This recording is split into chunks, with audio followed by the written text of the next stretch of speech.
Nah, yang ke-8, beban angin ketika ada kendaraan. Kalau tadi kan beban angin struktur, sekarang beban angin ketika ada kendaraan. Bagaimana ilustrasinya? Seperti ini. Jadi ini menampang jembatan kita, ada kendaraan standar gitu ya, sesuai dengan SNI. Terkena angin, resultan gaya angin dari arah lateral gitu. Dengan SNI menyatakan diasumsikan titik pusat tangkap gaya lateralnya adalah 1,8 meter dari permukaan lantai jembatan. Nah, standar SNI mengatakan dari as ke as truk standar itu adalah 1,75 meter. Nah, sehingga gaya angin ini itu sesungguhnya mau menggulingkan truk ini ke arah kiri dengan sumbu rotasi pas tengah-tengah truk, sehingga nanti ada gaya tekan di roda sebelah kiri dan ada gaya angkat di roda sebelah kanan gitu. Ini dengan keseimbangan momen TE dikali 1,8 kan gaya kali lengan sama dengan gaya kali lengan ditambah gaya kali lengan. Nanti ketemulah berapa gaya tekan roda dan gaya angkat roda akibat beban angin dari lateral. Nah, tentu saja ini akan menjadi reaksi peletakan di semua gelagar dengan ketentuan spinning gaya kendaraan adalah 1,46 Newton per milimeter gitu ya, milimeter panjang jembatan dengan titik tangkap 1800 mm di atas permukaan jalan. Sehingga nilai PEW ini gaya reaksi peletakan sama dengan 1,46 Newton per milimeter dikali panjang jembatan dalam satuan milimeter ya. 1,46 Newton per milimeter dikali panjang jembatan dalam milimeter itu adalah PEW gitu, dikalikan dengan 1800 mm itu adalah lengan. Berarti ini gaya kali lengan, terus mencari nilai gaya yang ke bawah sama dengan dibagi dengan lengannya. 1750 itu adalah 1,75 meter dalam satuan milimeter. Itulah gaya tekan roda ke bawah akibat momen guling di sini gitu. Tentu saja ini mengakibatkan adanya bending moment muter ke arah kiri ini. Besarnya adalah nilai PEW ini dikalikan dengan eksentrisitas antara pile cap dengan titik as brace wall seperti itu. Nah, yang ke-9 itu adalah beban gempa. Beban gempa ini sebenarnya ada 3 jenis ya, 3 jenis. Yang pertama adalah beban gempa vertikal, kemudian kedua adalah beban gempa arah lateral jembatan, dan ketiga adalah beban gempa arah longitudinal jembatan gitu. Nah, satu persatu kita akan bahas. Ingat, struktur atas dari jembatan itu hanya bisa menahan beban gempa vertikal. Jadi akibat goyangan gempa vertikal itu menyebabkan adanya gaya vertikal sebesar ini 10% dari berat total struktur atas. 10% itu adalah dari mati sendiri ditambah mati tambahan gitu ya. Jadi dari hitungan yang pertama tadi ada P mati sendiri tambah P mati tambahan, kalikanlah 10%. Itu adalah gaya gempa vertikal. Sehingga nanti timbullah ini gaya gempa yang vertikal dikalikan dengan eksentrisitas, timbullah bending moment gitu. Saya rasa cukup jelas, jadi ini ambil dari hasil perhitungan yang sebelumnya. Ingat, PMS dan PMA ini adalah reaksi peletakan gitu ya, bukan berat jembatan gitu ya. Reaksi peletakan akibat mati sendiri dan reaksi peletakan akibat mati tambahan. Untuk gempa lateral seperti ini, itu gaya gempanya ke arah lebar jembatan karena juga lateral ya, jadi ke arah masuk bintang gambar. Kemudian ini menyebabkan bending moment guling ke arah kiri atau ke arah kanan karena bolak-balik, dan ada gaya horizontal arah sumbu Y seperti ini. Nah, yang menarik dari SNI ini saya pisah menjadi dua. Ada jembatan bentang tunggal dan jembatan bentang jamak. Karena beda cara ngitungnya. SNI menetapkan kalau jembatan bentang tunggal itu sebenarnya perhitungannya jadi gampang, nggak perlu susah-susah menghitung macam-macam. Langsung ikutin pesanan minimum dari SNI. Nah, berbeda dengan jembatan bentang jamak. Kalau yang bentang jamak ini ya harus ngitung dulu analisis beban gempanya, baru nanti bisa dihitung berbagai lateralnya. Nah, satu-satu kita bahas. Sekarang kita ke jembatan bentang tunggal. Nah, untuk pengaruh gempa lateral pada bentang tunggal, SNI bilang untuk jembatan dengan bentang tunggal, jadi langsung abutmen, jembatan abutmen di semua zona gempa, zona 1, 2, 3, 4, 1, 2, 3, 4, dan 5 itu, maka gaya gempa rencananya tidak boleh lebih kecil daripada perkalian AS dikali dengan beban permanen struktur yang sesuai gitu. Apa itu AS? AS itu adalah ini. AS adalah diambil dari respons spektrum, itu besarnya adalah FPGA dikali PGA gitu. Nah, detail bagaimana cara mendapatkan gambar respons spektrum ini, cara mendapatkan faktor situs FPGA dan PGA itu cek di bahan kuliah yang sebelum ini. Saya taruh di deskripsi linknya ya. Detailnya ada di sana gitu. Biar tidak kelamaan. Yang kita butuhkan adalah hanya nilai AS saja, AS dikalikan berat. Kita lihat gayanya adalah AS dikalikan berat jembatan. Beratnya reaksi peletakan mati sendiri tambah reaksi peletakan mati tambahan dikalikan dengan percepatan AS tadi. Sehingga bending momennya itu adalah gaya itu dari bearing pad ini ke alas bawah pile cap besarnya adalah H7 dikali dengan gaya dikalikan dengan lengannya. Lengannya itu maaf ya, lengannya itu yang saya maksud dari bearing pad ini sampai ke dengan alas pile cap yang besarnya adalah H7. Selanjutnya, lalu bagaimana dengan bentang jamak atau bentang lebih dari satu? Maka di sini kita lakukan perhitungan analisis gaya gempa.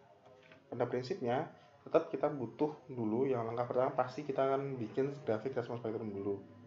Yang sudah ada standarnya dari SNI bagaimana step by stepnya, harus berawal dari apa, membaca peta gempanya, kemudian interpolasi faktor klasitus dan sebagainya.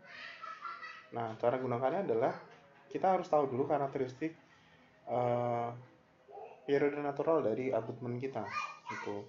Kenapa? Karena ini dari T abutmen nanti kita plotkan ke dalam kurva respons spektrum ini.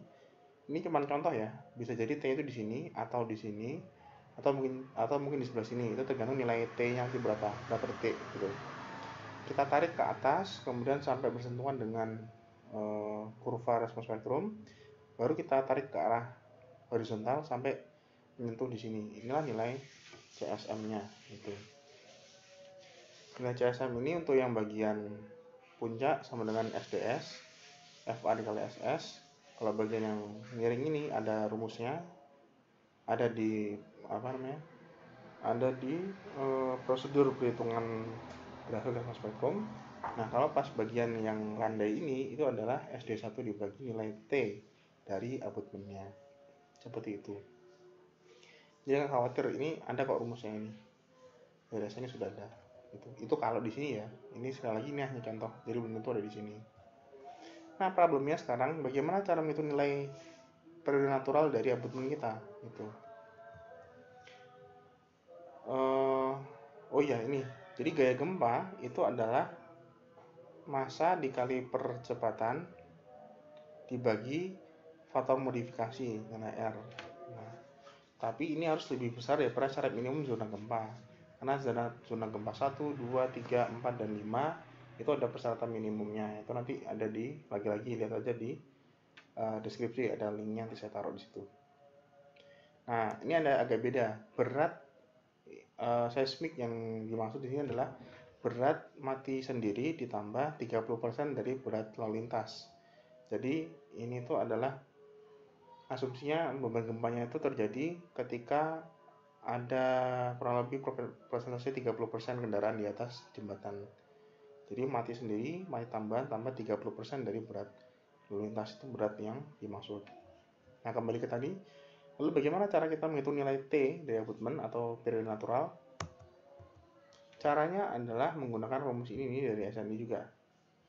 2pi akar berat dibagi percepatan gravitasi dikali kekakuan abutmen.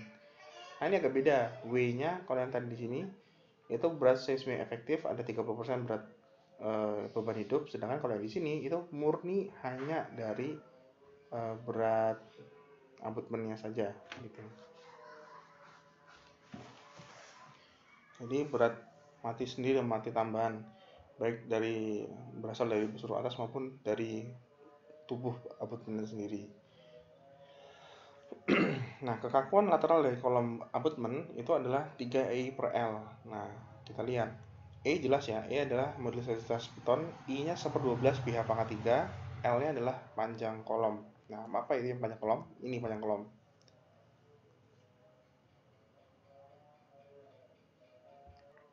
Seperti yang saya bilang, brass wall ini sebenarnya sebuah kolom yang menahan struktur atas.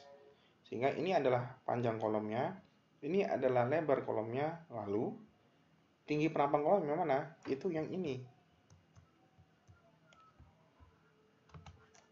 Nah, ini. Jadi hanya kolom itu panjang sekali.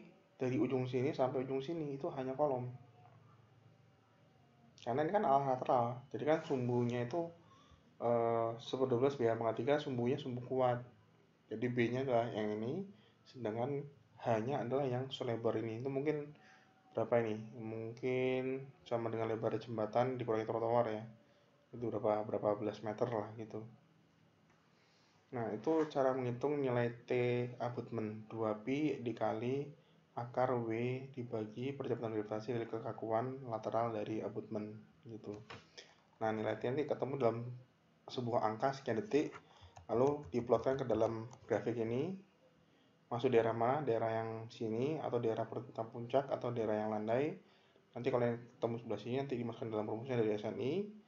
Nanti ketemu nilai CSM-nya berapa. Nah, CSM ini dikalikan dengan berat seismik efektif dibagikan nilai R. Nah, berapa kan nilai R-nya? Nih, saya refresh. Nilai R-nya adalah ini.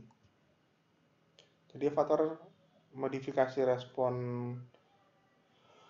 gempa untuk pada kepala jembatan atau abutmen itu yang ini yang kita lihatnya. Penggunaan tas dengan kepala jembatan atau abutmen, nilai R-nya adalah 0,8. Jadi malah diperbesar gitu ya. Karena kan tadi percepatan dikali massa dibagi R. R-nya 0,8 berarti kan malah diperbesar gitu. Nah, dari itu maka akan timbul bending moment ke arah sumbu Y. Momen guling ke arah sumbu Y misalnya adalah P ini tadi, PEQ tadi dikali dengan lengannya. Itu letaknya sama dengan H7 ya. Karena dari bearing pad sampai dengan sisi bawah fondasi gitu. Oke, selanjutnya setelah tadi kita bahas tentang beban gempa arah lateral dari jembatan, sekarang kita bahas beban gempa arah longitudinal, artinya arah panjang jembatan. Jadi gempanya itu memanjang ke arah panjang jembatan ini. Sehingga sekarang kalau tadi kan gaya gempanya masuk dalam bidang gambar, ini gaya gempanya ke arah kanan di dalam bidang gambar. Ini menyebabkan ada momen guling pada pelcap sebesar PEQ dikali dengan lengan ini. Di sisi lain juga kan ada reaksi gaya horizontal pada pelcap yang besarnya sama dengan gaya gempa arah longitudinal. Sama seperti tadi, untuk bentang tunggal kita kembali menggunakan ini. Jadi menggunakan peraturan bahwasanya sama dengan AS dikali dengan berat permanen. Jadi prinsipnya kalau pada bentang tunggal sih gaya gempa disamain antara gaya gempa yang ke arah longitudinal maupun yang ke arah lateral, karena sama dengan AS dikali dengan berat minimum gitu. Jadi sama rumusnya, tidak ada penjelasan lebih lanjut. Tapi untuk bentang jamak bagaimana? Jadi bentang yang lebih dari satu, maka prinsipnya sama persis. Cari T abutmen berapa, diplotkan dalam respons spektrum, ketemulah percepatan gempa resonansi antara abutmen dengan gempa. Lalu kita hitung gaya gempa yang ke arah ini, ke arah longitudinal adalah CSM ini percepatan gempa dikali massa bangunan dibagi R. R-nya tadi 0,8. Dengan berat bangunan adalah berat mati permanen tambah mati tambahan tambah 30% dari beban hidup gitu. Nah, yang bedain apa antara longitudinal dan lateral, pembedanya adalah di perhitungan T abutment. Rumusnya sama, 2V dikali akar W dibagi gravitasi dikali K. Tapi K-nya itu tetap 3E per L, bedanya inersianya sekarang 1/12 B pangkat 3 H. Kalau tadi kan 1/12 B H pangkat 3. Lah kenapa? Karena gaya longitudinal ini sebetulnya kan bekerja pada sumbu lemah dari kolom abutment ini. Gitu. Makanya 1/12 B pangkat 3H dengan B-nya tetap ini, lebarnya ini, dan H-nya sama, tetap sama dengan ke arah 39 gambar, jadi selebar jembatan gitu. Itulah cara menghitung gempa longitudinal arah bentang jamak. Jadi komplit, saya review lagi tadi. Beban gempa itu ada beban gempa vertikal, ini besarnya 10% dari berat total struktur atas, reaksinya bukan beratnya maksudnya. Kemudian ada beban gempa lateral, ini. Kemudian ada beban longitudinal, gitu. Itulah gaya gempa. Seperti itu cara perhitungannya. Intinya kenapa saya beri dua, ada bentang tunggal dan bentang jamak, karena emang caranya beda. Kalau bentang tunggal itu sangat lebih sederhana karena langsung AS dikali berat reaksi berat jembatan, selesai. Jadi nggak perlu ngitung berapa kT abutmentnya, nggak harus. Tapi yang sama-sama harus dihitung duluan adalah gambar grafik respons spektrum ini. Ini mutlak harus dihitung dulu. Jadi jenis tanahnya apa, sedang, keras apa lunak, daerah lokasi gempanya masuk SS-nya berapa, S1-nya berapa, kemudian di interpolasi linier, ketemu FAV dan FV, kemudian barulah ketemu grafik respons spektrum. Seperti itu.